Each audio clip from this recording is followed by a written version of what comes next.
د ورو سوال کړی دی و یو کس دا خبره کوله چې د زمزم د اوبه چې دي د دې د برکت او د دې د فضیلت هله سړي ته میلاویږي چې کله سړی مکه کې او چې د مکې نه دې بهر ته وویستو نو بیا دغه فضیلت او برکت یې نه وي.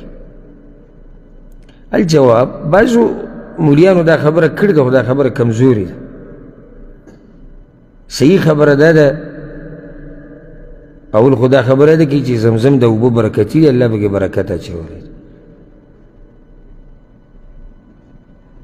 او رسول صلی الله علیه وسلم دا برکت د زمزم د اوبو ده دا یو ځي پورې او یو زماني پورې نه ده خاص کړی. لکه داسې نه دي ویلي چې چا په حج کې وسکي یا چا په عمره کې یا چا په مکه کې او یا چا په مدینه کې. عامه خبره کړې په صحیح مسلم کې حدیث دی انها مبارکتون د اوبه برکتي دي.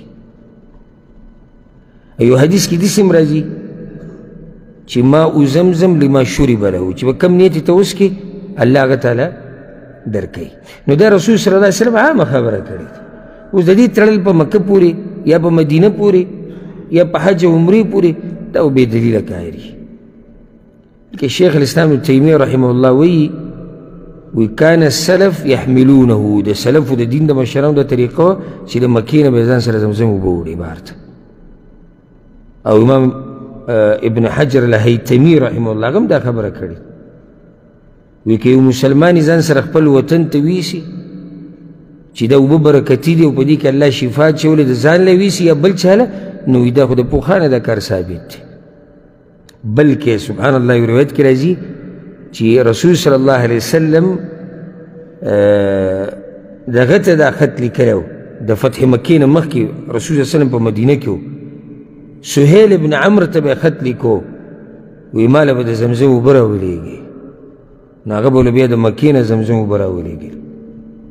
عایشه رضی الله عنها بارکې راځي چې کله به هغه راله عمرې له حج له نو د ځان سره به د زمزم اوبه ویوړي. عبدالله بن عباس رضی الله عنه مبارک راځي چې کله ورپسې میلمه راغی میلمه له به یې زمزم اوبه راوویسته هغه به د ځان سره راوړې. او امام عطا رحمه الله نه چا تپوس وکړو زمزم د اوبه موږ ځان سره وړی شو که نه هغه ورته یې ویلې نه شي پیغمبر صلی الله علیه وسلم وړي دي حسن او حسین رضی الله عنهما وړي دي.